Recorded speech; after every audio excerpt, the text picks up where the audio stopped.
All right, if y'all don't know who I'm talking to, this is my guy, Marcus Smith, my teammate from 20. Oh, I feel old. I feel old. 2017, 2018. And, bro, first of all, I want to say from brother to brother, I'm proud of you. Appreciate I'm it, really bro. happy for you speaking up, using your voice. And every time I see you on Instagram, I'm tuned in. Man, I What appreciate that, Mark is bro. talking about. Well, can you take? There's a lot of people joining us right now, and I think that it would behoove everyone to really pay attention to this message right here. Take us back. You talked about a mental health situation. Explain. Yeah, so 2018, I just signed a one-year deal with Seattle Seahawks, and I had a run-in with suicide that year, right? This was in camp. I had been dealing with anxiety pretty much my whole entire career, and that was a point in time where it kind of got too much, and I just really just wanted to end the pain, and this is when I was in Seattle. And I had an attempt, right? But what stopped me was my wife. She called me, and then my mother-in-law called me after that. And so, if you know, in Seattle, you could take the scenic route in Renton to the facility, and that's the way I was going. And once I was at the bottom of the hill, that was the first time I actually said to myself, like, okay, I need help, and something is really, really wrong with me. So that's when I went to Pete Carroll. I went to the trainers, Coach Hurt, and that was the first time I said I needed help. Hold up. That's the first time in your life you said, I need help. Can Yep. y'all help me? Yep. How did they do when you were going through that moment you said I needed help?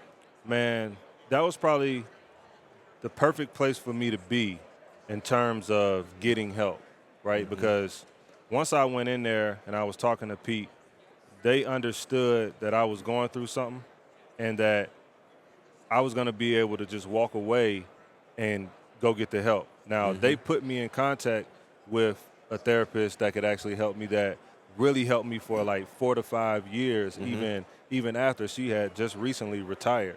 And so me being in Seattle was the perfect place, because I don't know if I would have been anywhere else, if it would have been the same, or if I would be looking at you two right now. So it was God's purpose for me to be in Seattle because of Pete's his demeanor and how Coach Hurt is, because that was my coach in college. Brother, if you don't mind me asking, if we can go back to that day, you know what I mean? Like you said, you got to the bottom, and you knew you needed help. Was there something specifically that you were gonna do to yourself at one point? Yeah, so if you go on this scenic route, it's this long hill, and it has rocks on the side. It's almost like kind of like a movie. Okay. I was trying to drive off of that and hurt myself. You get what I'm saying? And so what was jerking me back was my wife. She called me, because she always calls me before I go to the facility. Okay. So the reason why I jerked the car back was because she called me. And you know, when somebody calls you and you have your Bluetooth hooked up, it rings through the car. So it's super loud. And so when it rang through the car, that's what snapped me out of it, and I jerked back. Wow. You know what I'm saying? Yeah. And I was there with you. And I'm going to keep it a buck. I was extremely ignorant to what anxiety is. I was extremely ignorant to like what pressures people face and people going through stuff. And it didn't hit me until my 8th year in the league. It didn't hit me until I messed my knee up and I was going through free agency. And bro, when I tell you I would go to bed crying at night, I would go to bed sweating. I would wake up with like panic attacks. Yeah. Bro, I've had 2 panic attacks. I don't even know if I told you this, Jim. I've been to the hospital twice. Yeah. What? Because you thinking that you're having a heart attack, but it's really a panic attack. Gee, I've been to the hospital twice for panic attacks. I said, babe, I'm dying. I said, I'm dying right now. I never told you this. I don't think I ever told anybody this. Whoa. Yeah. So you in the bed, you in your room. Do you wake up in the middle of the night? Tell us this. No, let me tell you the first episode. So the first episode was when I had my surgery. I had my surgery right in the middle of the pandemic, right? And when I tell you so many things was going through my mind, I'm like, damn, the Seahawks about to cut me. The Seahawks about to draft somebody else. Oh, I'm not going to be healthy enough on my contract year. They're going to put me on IR. Like, I just had all these thoughts going through my brain. And I woke up one day, and I was going through my day, and my heart was just beating out my chest. And I would just slow down, still beating. Had to call the ambulance. And you Yep. went by the ambulance to the hospital? No, my wife, I called the ambulance. They said, we think you're having a panic attack. My wife came home, and she took me to the hospital. Yep. It didn't hit me until I'm 29, 28 years old. And that's how I was too. I was kind of ignorant to it. And mine would happen in spurts, but I would kind of ignore it. But over time, as you get older, and I always tell people this, when you have certain things that have happened in your life, trauma, it could be anything, right? Those things travel with you, right? And until you actually, those things are compartmentalized in your brain, and they're still there, right? So until you push them to the front of your brain and release them out your mouth, they can still affect you. Wow. When you're Oh, yeah. older. Oh, yeah. So that's kind of what happened to me. Yeah. So we fast forward to today, in your works today. Tell the world right now, what are you doing? Yeah, so I'm the CEO of the Circle of M, which we unmask the feelings that cause anxiety and depression. And my logo is a half helmet, half face, because oftentimes as football players, as athletes, we don't know how to take the helmet off, or we don't know how to separate ourselves from the athletic world, because that's what we've been doing our whole entire lives, right? And so I hold a healing circle for guys, for former players and active players through All Points North, who they have it's a treatment facility, but we do it online to really just create that locker room feel again, right? And then I obviously have a podcast, but it's really to continue to just push that message out there and continue to get guys to be vulnerable. Marcus, let me ask you this. How is it humanly possible to separate the football player from the person? We do this game, a lot of us, at 10 years old, high school, college. We're glorified. Teachers just pass us when we're in high school. We get praised by hundreds of thousands of people on game day. What are steps that as athletes we can take to really separate between the football player and the person? Well, I always say this. We have to become aware first, because awareness and actually having the education and knowing that of how to separate yourself is the first thing, right? And then what I did was, once I went into therapy, and everybody, therapy might not be for everybody. Let me get that straight, right?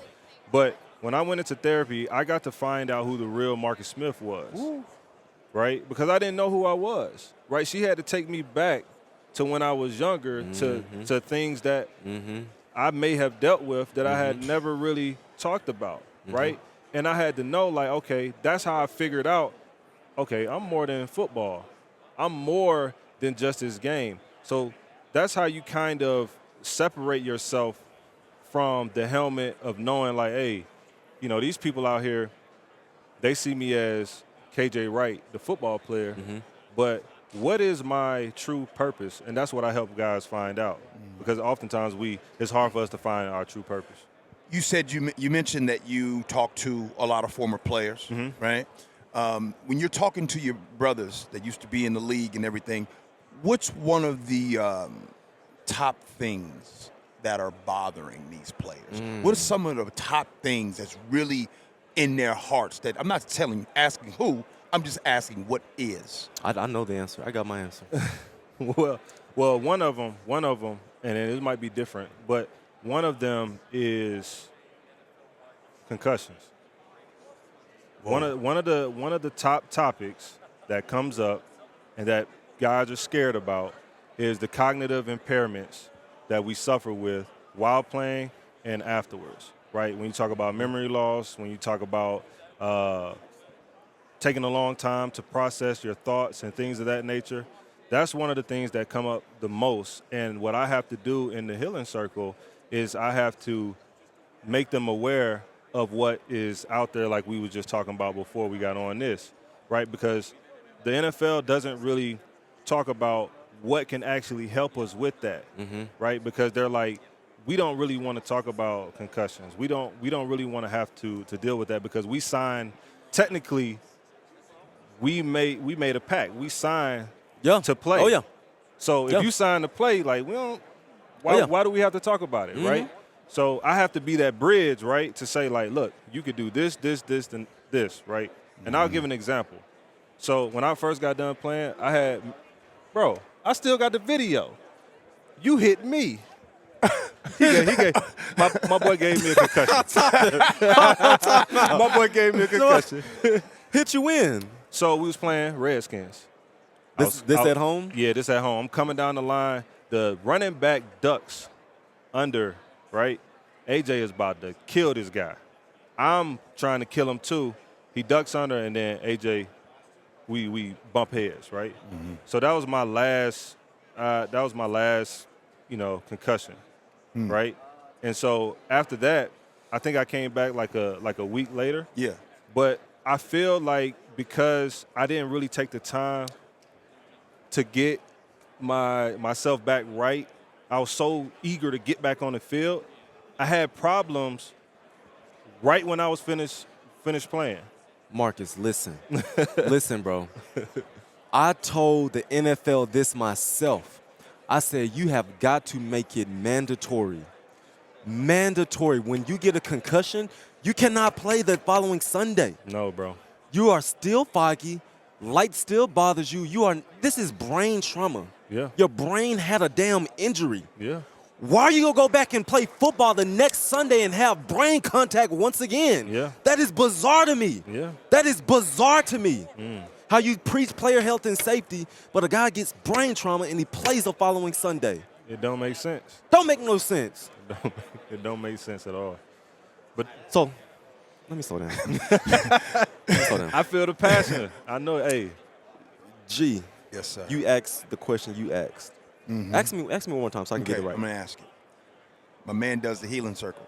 And when he's talking to former players, former brothers, and when you are talking to former brothers, what is the biggest thing that seems to be in common that you guys talk about that you are dealing with as former players? Oh. What do you got? He said he started off with concussion. Well, this is something that we don't talk about.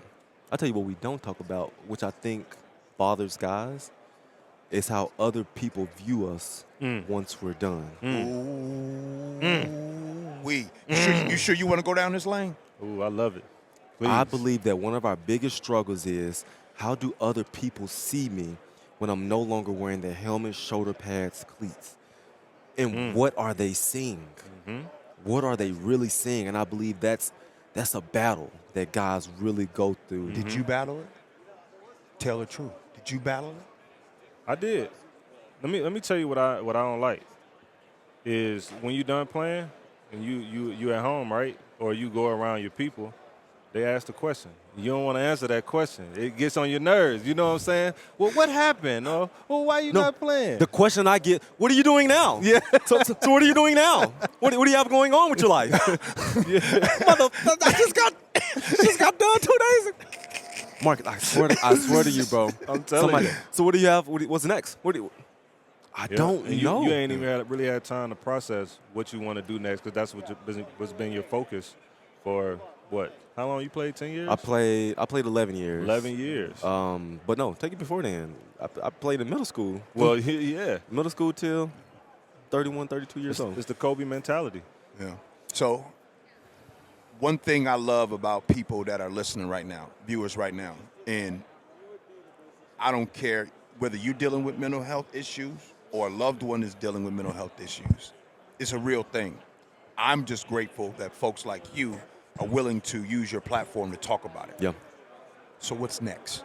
What's next that you are recommending for the world? What's next something that you can offer that you're continuing to go with?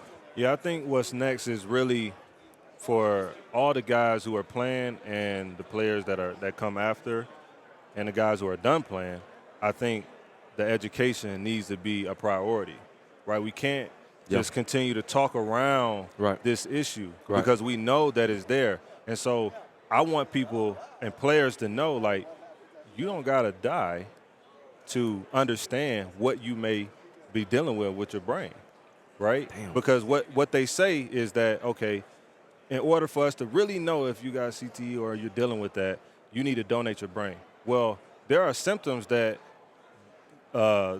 there's studies out there from Harvard University that I've done research with that can speak to that.